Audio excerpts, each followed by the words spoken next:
Elshinta News and Talk.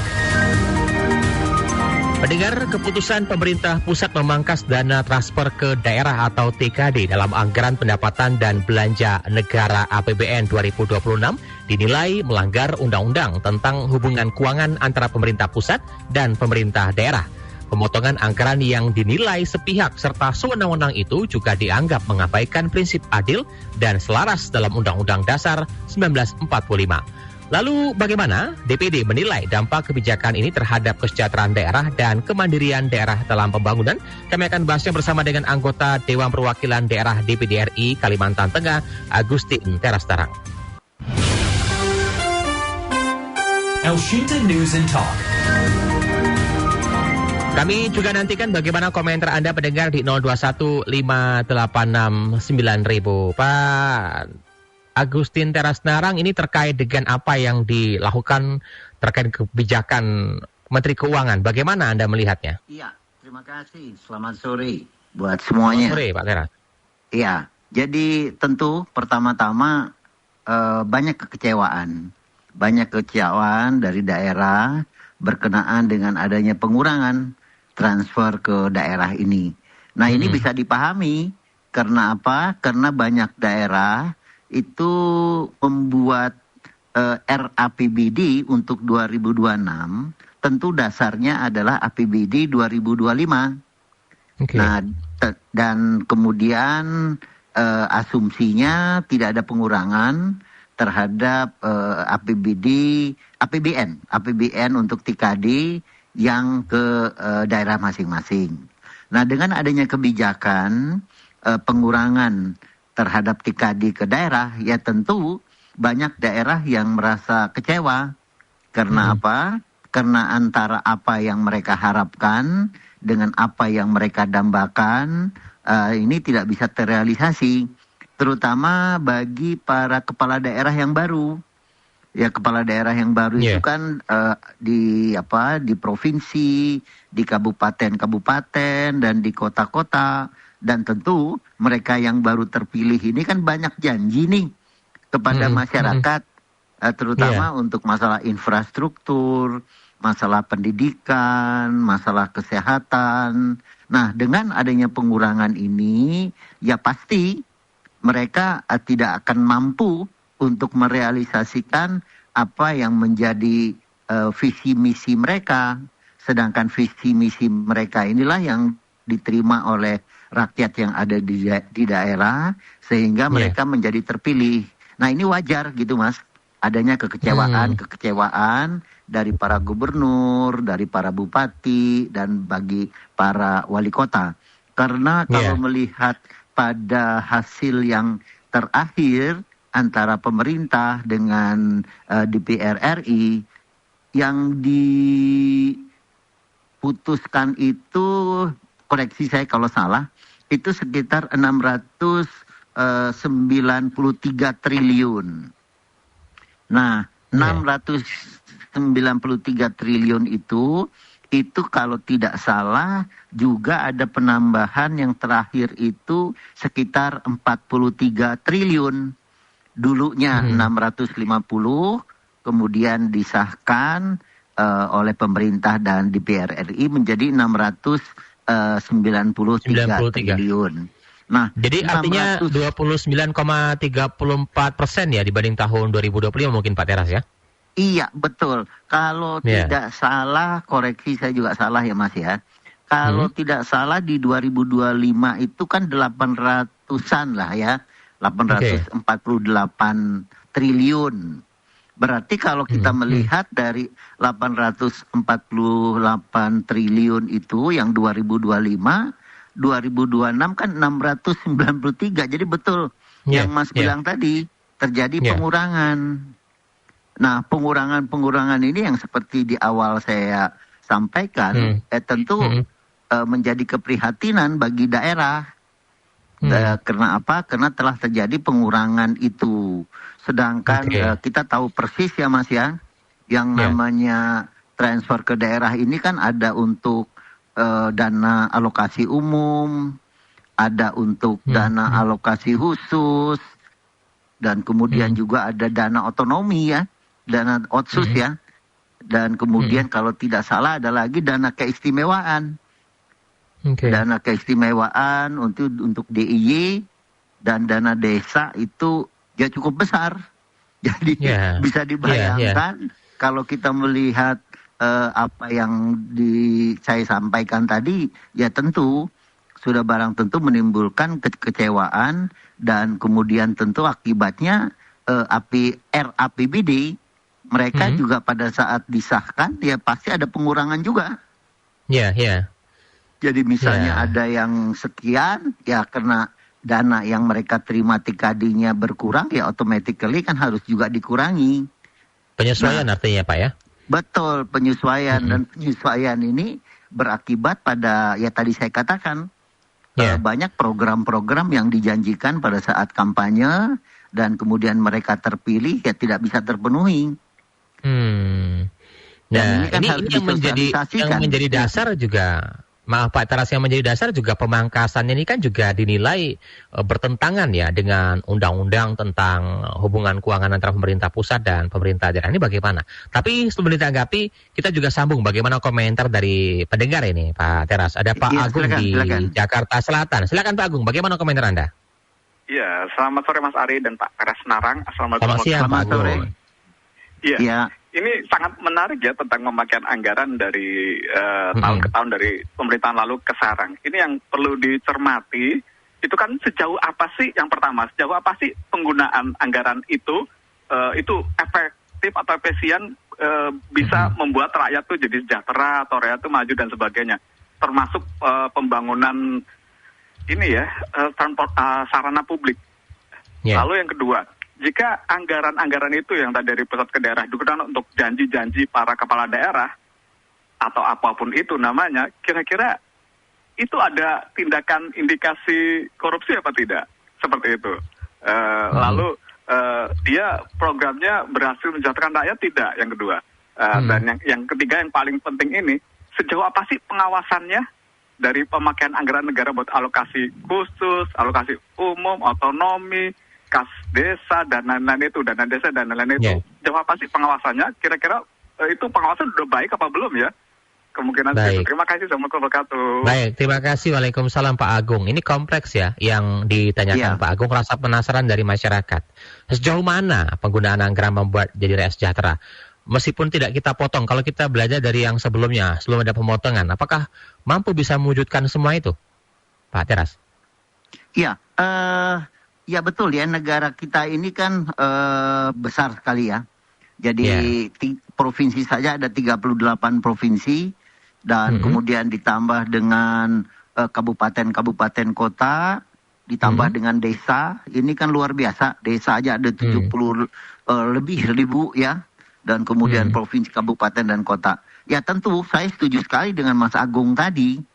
Jadi artinya daerah pun juga harus mampu menampakkan bahwa apa yang mereka peroleh itu berdaya guna dan berhasil guna bagi kesejahteraan rakyat. Nah ini yang saya rasa juga momentum bagi daerah-daerah dalam rangka untuk mereka juga mencoba untuk mempelajari secara komprehensif untuk apa dari anggaran-anggaran ini agar berdampak bagi kesejahteraan. Dan saya sependapat dengan Mas Agung tadi bahwa ya memang ada hal-hal yang perlu diperhatikan secara khusus, di mana pengawasan ini harus secara ketat. Dan pengawasan ini kan kalau dilihat dari institusi dan aturan yang ada, tidak ada ruang sebenarnya bagi daerah untuk korupsi. Karena apa? Karena masing-masing misalnya dari pusat. Di pusat itu kan ada inspektorat ya. Dan kemudian ada badan keuangan kita, BPK maksud saya, ada badan pemeriksa keuangan, ada BPKP, dan di provinsi pun ada inspektorat, dan sampai ke tingkat kabupaten kota. Jadi kalau dilihat dari institusinya, udah lebih dari cukup.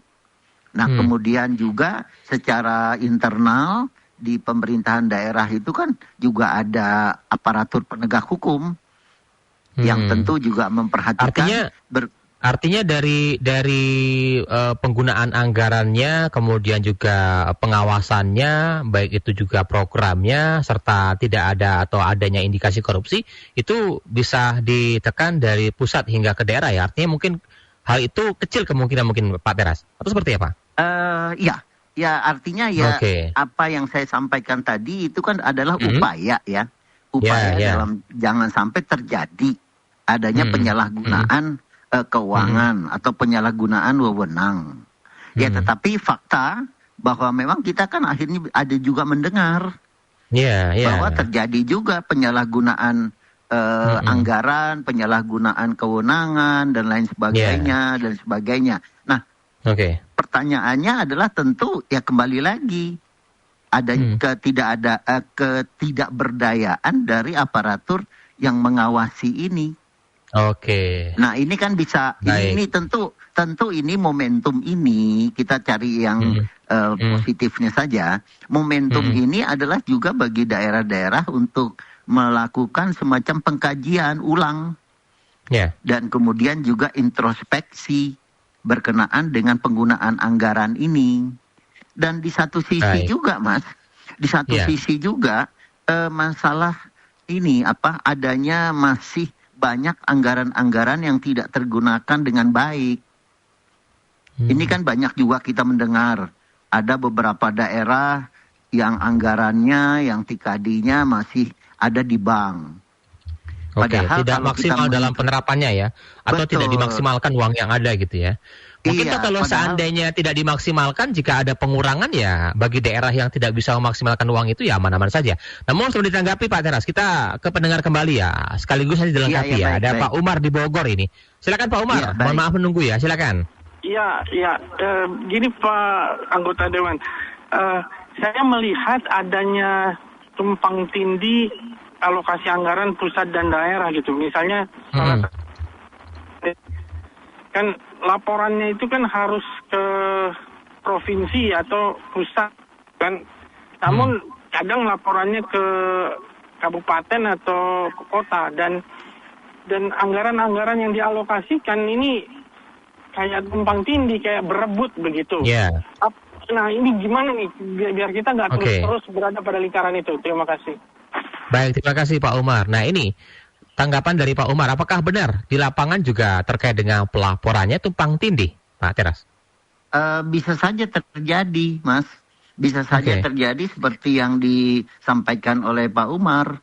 Karena apa? Karena ada program misalnya ya, program dari pemerintah pusat melalui salah satu kementerian. Dan kemudian ternyata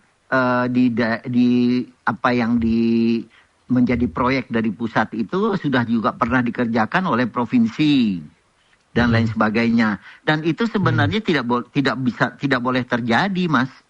Karena apa? Karena di daerah itu sudah terbagi habis. Ada proyek yang memang menjadi beban dari APBN. Misalnya kayak jalan saja, Mas ya.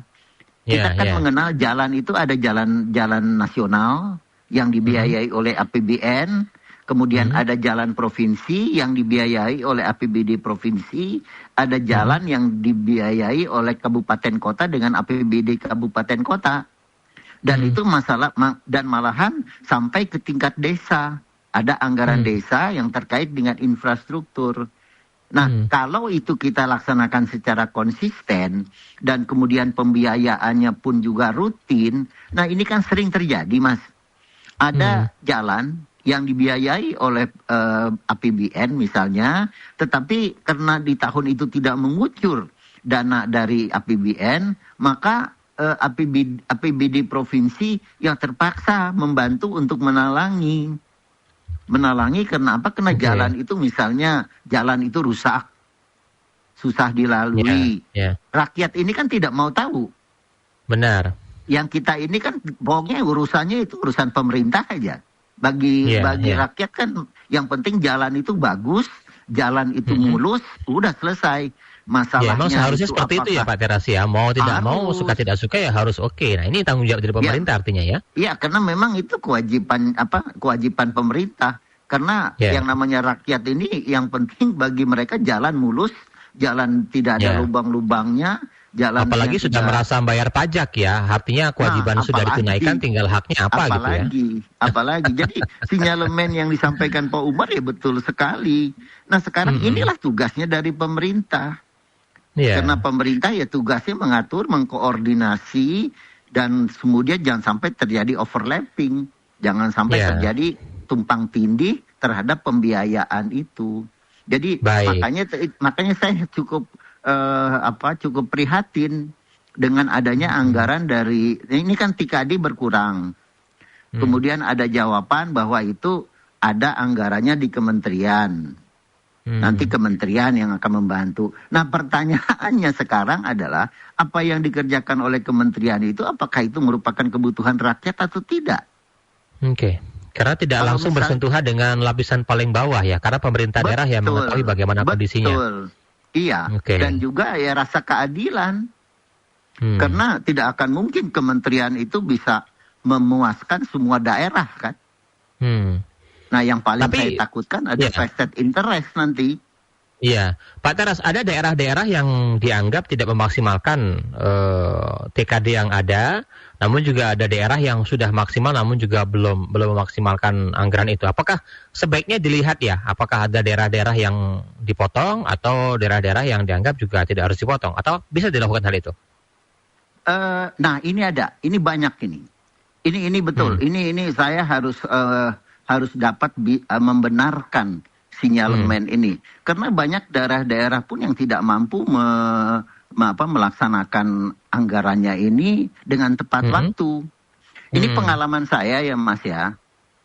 Saya pernah jadi kepala daerah di triwulan pertama, jadi Januari, Februari, Maret, itu upayakan anggaran itu minimal 20% harus sudah dikeluarkan. Minimal 20%. Itu untuk Januari, Februari, Maret. Nah kemudian April, Mei, Juni triwulan kedua, kuartal kedua maksud saya, kuartal kedua itu minimal 50% dari anggaran. Dan kemudian kuartal ketiga itu minimal 75%. Sehingga pada saat akhir dari penganggaran itu sudah selesai. Dan itu biasanya karena ada proyek yang mungkin batal, ada proyek yang ditawar pada saat lelang, itu tidak bisa full 100%.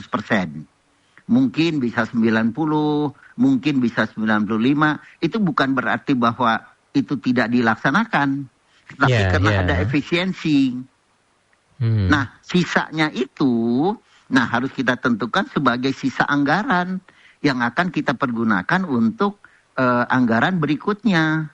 Nah, itulah yang namanya sisa anggaran yang memang kita cadangkan tentunya dengan peraturan yang berlaku. Untuk apa? Untuk mempersiapkan pada saat nanti triwulan pertama, kuartal pertama di tahun berikutnya. Karena penganggaran dari pemerintah itu kan nggak bisa turun di awal tahun kan? Sekaligus ya. Iya, jadi memang ada satu kesulitan Mas. Ada beberapa daerah yang terlambat melakukan lelang. Nah, ini bisa kesigapan dari pimpinan daerahnya masing-masing juga harus extra teliti ya. Harus, betul. Dan kemudian harus memprioritaskan dinas-dinas atau badan-badan yang memang membutuhkan itu dana cepat.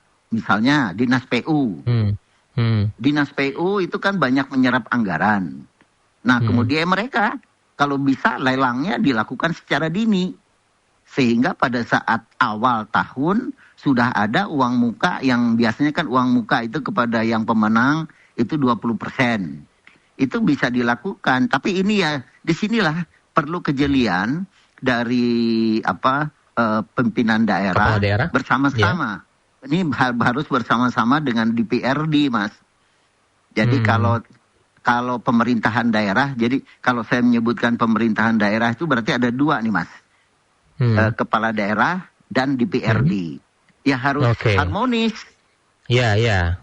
Ada hal yang mungkin kurang tepat langsung bertindak legislatif ya. Atau mungkin justru hal yang berhubungan dengan kekuasaan dan kewenangan eksekutif juga DPRD juga harus ikut serta terus melihatnya. Jadi tidak serta-merta mengaminkan saja ya. Nggak boleh. Jadi kalau namanya anggaran itu harus ada keputusan bersama antara pemerintah daerah dengan DPRD. Jadi itu makanya itulah spiritnya kan harus harmonisnya, sinergitasnya antara DPRD dan kepala daerah itu harus terjalin baik. Inilah yang kadang-kadang pimpinan daerahnya mau cepat, tetapi proses di DPRD-nya lama. Dan ada lagi Mas, ada lagi yang evaluasi, karena yang namanya RAPBD itu kalau kabupaten kota sudah selesai di tingkat kabupaten kota itu harus dievaluasi oleh gubernur. Apa maksudnya? Agar anggaran-anggaran dari kabupaten kota itu tidak bertentangan dengan hukum dan kemudian juga pengaturan jangan sampai overlapping. Nah, kalau RAPBD dari provinsi itu dievaluasi oleh Kemendagri, oleh pusat. Jadi artinya kalau melihat aturan ya Mas ya, itu sebenarnya sepanjang itu dapat dilaksanakan dengan baik, dilaksanakan dengan benar, dilaksanakan dengan adil, itu nggak ada problem. Jadi artinya berapapun dikucurkan kepada daerah, sepanjang daerah itu mampu mempertanggungjawabkan dan menggunakannya dengan baik, dan kemudian betul-betul untuk kepentingan daerahnya selesai. Jangan lagi ada ini rasa juga takut. Ya, wajar jika masyarakat mempertanyakan bagaimana kredibilitas dari masing-masing pimpinan daerah. Tapi apakah kebijakan ini juga mencerminkan kurangnya partisipasi daerah ya dalam proses perencanaan APBN, Pak Teras? Jika demikian, bagaimana seharusnya agar desain hubungan keuangan pusat dan daerah bisa diperbaiki? Dan ini kompleks ya ruang lingkupnya. Selain juga kegesitan dari kepala daerah, berawal juga dari hulunya, perencanaan dan seterusnya. Iya, ini adalah sesuatu hal yang berkaitan erat ya Mas ya.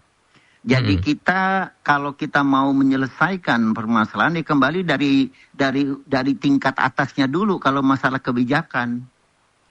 Ya misalnya daerah itu yang namanya induk semangnya itu adalah Kementerian Dalam Negeri. Jadi Kementerian Dalam Negeri di dalam hal ini harus tahu betul kondisi-kondisi daerah yang ada di Indonesia ini. Karena daerah kita ini, taruhlah kita bagi 3 ya Mas ya. Ada wilayah timur, wilayah tengah, wilayah barat. Nah, wilayah timur dengan wilayah barat tentu berbeda. Berbeda dalam arti penanganannya, bagaimana bentuk pembinaannya, dan kemudian dengan Indonesia bagian tengah juga berbeda. Jadi tidak bisa kita gebyah-uyah dari barat, tengah, dan timur seolah-olah satu kebijakan dan semuanya sama. Ya boleh sama di dalam hal yang bersifat umum. Tetapi di dalam hal yang implementasi, tantangannya kan berbeda. Saudara-saudara kita di wilayah timur, mereka adalah daerah kepulauan. Tentu berbeda dengan daerah yang di tengah kan. Nah juga misalnya di wilayah barat, dari Aceh itu, kemudian Sumatera, kemudian Jambi dan lain sebagainya. Berbeda dengan saudara-saudara kita yang ada di Maluku Utara, di Papua, dan lain sebagainya, Nusa Tenggara, dan Kalimantan pun juga. Ya misalnya Kalimantan kan ada di tengah tuh. Tidak bisa juga disamakan dengan Pulau Jawa. Jadi artinya 5 provinsi yang ada di Kalimantan tidak bisa langsung disamakan dengan 6 provinsi yang ada di Pulau Jawa. Ini yang juga menjadi pertanyaan. Ini menjadi pertanyaan juga dari pendengar kami nih Pak Teras. Saya bacakan melalui pesan WA. Ini selaras ya. Ini agar jawaban juga masyarakat bisa menyimaknya dengan jelas ini. Pertanyaan dari Ibu Ati ini. Bagaimana untuk daerah terluar, terdalam, dan tertinggal? Kalau katanya ada dana khusus apa dipangkas juga, karena itu lebih membutuhkan yang sulit dijangkau. Nah ini yang disampaikan oleh Pak Teras tadi. Daerah-daerah yang dianggap juga jauh dari ibu kota, daerah-daerah yang dianggap mungkin juga terluar, terdalam, bahkan tertinggal. Apakah juga nanti akan ada kebijakan ini? Ini menjadi kerasa kekhawatiran juga bagi masyarakat yang bahkan belum dipangkas pun daerah tersebut belum terjamah. Baik itu jalan dan sebagainya, apalagi dipangkas. Nah, kepala daerahnya harus berpikir lebih tajam ini Pak Teras. Iya, setuju. Karena daerah 3T itu kalau menurut saya, yang sepanjang saya sudah pernah lakukan, itu menjadi prioritas utama kita. Menjadi prioritas utama kita, apa kendala mereka yang terluar ini? Apa kendala mereka yang terdalam ini? Nah ini juga harus kita upayakan. Kenapa? Karena kasihan rakyat yang di situ kan. Yang penting dulu program saya adalah membuka keterisolasian. Nah keterisolasian ini kan yang membuat mereka menjadi tidak sejahtera. Dan itu dari semua sektor, Mas. Itu apakah itu infrastruktur, baik itu jalan, kemudian akses listriknya, dan kemudian ya semuanya, pendidikan termasuk, kesehatan termasuk, kemudian perekonomiannya. Nah inilah yang salah satu kami perjuangkan di DPD RI adalah rancangan undang-undang masyarakat hukum adat. Jadi apa artinya itu? Itu karena kebanyakan masyarakat hukum adat ini kan berada di daerah itu. Dan kalau ada pengakuan dari negara dan kemudian pengakuan ini berakibat pada pemberdayaan dari masyarakat, dan pada akhirnya kan tujuannya adalah keadilan dan kemakmuran. Karena prinsip negara kita kan mensejahterakan seluruh bangsa, Mas. Kesejahteraan sosial untuk masyarakat Indonesia. Dan kita tidak mau mendengar ada daerah 3T. Baik. Nah, Pak Teras, jika ini sebagai penutup ya di penghujung perbincangan kita, harapannya DPD juga bisa mengawal ini. Jika kebijakan ini tetap dijalankan, apa mungkin langkah strategis yang akan atau seharusnya diambil oleh DPD untuk melindungi hak-hak fiskal daerah dan bisa menjamin keberlanjutan pembangunan di tingkat lokal, terutama daerah-daerah yang dianggap 3T. Jadi sebagai penutup, apa yang bisa kita simak bersama dari masyarakat? Makasih Mas. Jadi pertama, Dewan Perwakilan Daerah Republik Indonesia itu adalah wakil daerah. Berarti orang-orang yang berada di DPD RI tiada kata lain. Mereka adalah orang yang mewakili daerah dan bendera mereka hanya satu, yaitu merah putih. Benar. Sehingga bagi mereka tiada lain adalah untuk membantu daerah itu agar bisa berkembang. Dan kemudian membantu daerah itu bisa berkembang, salah satu kepeduliannya terkait dengan masalah TKD tadi.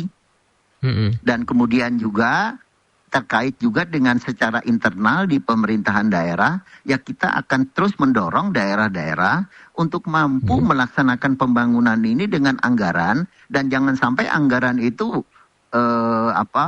diam di bank. Tapi betul-betul mampu dilaksanakan dan kemudian betul-betul dirasakan oleh rakyat bahwa uang itu memang adalah uang untuk kepentingan rakyat. Karena apa? Karena yang namanya uang itu kan bukan uang hanya untuk gaji aja yang kita pikirkan. Apalagi gaji untuk aparatur kan, bukan itu. Tetapi bagaimana uang yang diterima dari pusat itu betul-betul dirasakan di daerah. Dan yang merasakan di daerah itu siapa? Ya rakyat. Mereka merasa makmur, mereka merasa sejahtera, dan mereka merasa tentram, dan juga terkait dengan masalah keamanan. Karena di daerah ini kan sering konflik terkait dengan investasi, Mas. Nah ini harus dihindari, jangan sampai terjadi. Jangan sampai ada konflik antara investor dengan rakyat, dan kemudian rakyat ini dihadapkan dengan aparatur penegak hukum, dan kemudian tentu pada akhirnya kan yang timbul ketidakpuasan. Nah, suasana kondusivitas yang seperti saya diharapkan itulah yang harus dilakukan. Nah, itu harus dikerjakan oleh siapa? Oleh semua pihak. Jadi terutama di pemerintahan daerah itu. Gitu. Ini artinya peran dari kepala daerah, pimpinan daerah, baik itu kabupaten kota maupun provinsi, gubernur, wali kota, bupati juga harus memaksimalkan dana yang ada, dan kita akan terus melihat bagaimana keberlanjutan dari kebijakan ini, apakah akan diteruskan, apakah ada yang lainnya. Baik, terima kasih Pak Teras sudah bersama El Sinta. Silakan. Yang terakhir, inilah kerjaan DPD gitu loh. Bagaimana menciptakan sinergitas antara pemerintah di satu sisi, pemerintah ini dari pusat sampai ke tingkat daerah, dan kemudian tercapailah harapan dari rakyat untuk kesejahteraan dan kemakmuran. Nah itulah salah satu yang menjadi tujuan dari DPD RI. Terima kasih, Mas. Ini menjawab pertanyaan dari masyarakat. Di 5 tahun sekali kita memilih anggota DPD dan ini akan menjadi tanggung jawab DPD juga untuk mengawalnya, Pak Teras ya. Terima kasih Pak Teras ya. Sudah bersama El Sinta ya. Bermanfaat sekali untuk informasinya pada sore hari ini. Terima kasih ya Mas ya. Terima kasih. Selamat sore. Salam sehat selalu. Pendengar, anggota Dewan Perwakilan Daerah DPD RI Kalimantan Tengah Agustin Teras Narang, dan juga terima kasih bagi Anda yang sudah ikut serta menyampaikan pendapat dan juga komentar Anda. El Shinta News and Talk.